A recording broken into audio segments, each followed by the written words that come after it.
ഇപ്പം ഇന്നൊരു as usual working ഡേനെ കുറിച്ചിട്ടാണ് നിങ്ങൾക്ക് കാണിച്ചു തരാൻ പോകുന്നത്. ഇതെന്താ വാച്ച് കാണിക്കുന്നതെന്ന് വെച്ചാൽ ഞാൻ അതിന് മുമ്പ് ഒരു ഗെറ്റ് റെഡി വിത്ത് ചെയ്തിട്ടുണ്ടായിരുന്നു. അപ്പോൾ അതിൽ വാച്ചിൻ്റെ കാര്യം പറയാൻ മറന്നുപോയി. കാണാത്തൊരു പോയിട്ടൊന്ന് കാണിക്കണേ.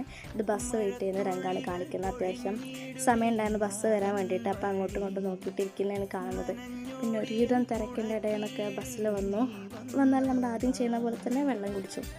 അത് മസ്റ്റാണ്. സ്റ്റെപ്പ് നമ്മുടെ 3rd ഫ്ലോറിലാണ് നമ്മുടെ ഓഫീസ് വന്നിരിക്കുന്നത്. അത്യാവശ്യം നല്ല ടയേർഡായിരിക്കും എത്തുമ്പോഴേക്കും. നമ്മുടെ ചെറുക്കനാണ്, അവൻ പഴം കൊണ്ടുവന്നിട്ട് വേണോ ചോദിച്ചതാണ്. അപ്പോൾ പിന്നെ ഞാൻ വീട്ടിൽ നിന്ന് നമ്മുടെ പഴുത്തതുമല്ല പച്ചയില്ല അങ്ങനെ ഒരു മാങ്ങ ഉണ്ടല്ലോ, അത് ഉപ്പും മുളകും മറ്റേ വിനാഗറൊക്കെ ഇട്ടിട്ട് വന്നതാണ്. അപ്പോൾ ഞാൻ കഴിച്ചപ്പോൾ നിനക്കും വേണമെന്ന് അവനോട് ചോദിച്ചതാണ്. എന്നെപ്പോലെ തന്നെ അവനും ഒരു മാങ്ങാപ്രാന്തനാണ്. അപ്പോൾ ഞങ്ങൾ രണ്ടുപേരും കൂടി ഷെയർ ഇട്ടിട്ട് കഴിക്കുകയാണ്. എനിക്കിഷ്ടപ്പെട്ടു. എനിക്ക് പച്ചമാങ്ങ അല്ലെങ്കിൽ ഇഷ്ടമാണ്. അപ്പം അവൻ ബാക്കി അവൻ്റെ പഴകൂടെ തരുവാണ് വേണമെന്ന് ചോദിച്ചിട്ട്. അപ്പം അവൻ കഴിക്കും. അപ്പോൾ ഞങ്ങൾ രണ്ടുപേരും ഷെയർ ഇട്ടിട്ട് പഴം കഴിക്കുകയാണ്. പഴത്തിൻ്റെ കോലം കൊണ്ട് അങ്ങനെ ആയിട്ടുണ്ട്. അപ്പോൾ അവൻ എങ്ങനെ കഴിക്കുന്നതെന്ന് കാണിച്ചു തരുവാണിത്. അതേപോലെ കഴിക്കണമെന്നാണ് പറയുന്നത്. അപ്പോൾ അത് കഴിഞ്ഞിട്ട് അവൻ ഉച്ചയ്ക്ക് ഫുഡ് പുറത്തുനിന്ന് കഴിക്കാറ്. അപ്പോൾ അവനക്ക് വേണ്ടിയിട്ടുള്ള ഫുഡൊക്കെ കൊണ്ടുവന്നു. സാദാ ചോറും ബീഫും വാങ്ങിക്കാനാണ് പോയത്, പക്ഷെ അവിടെ ഉണ്ടായിരുന്നില്ല.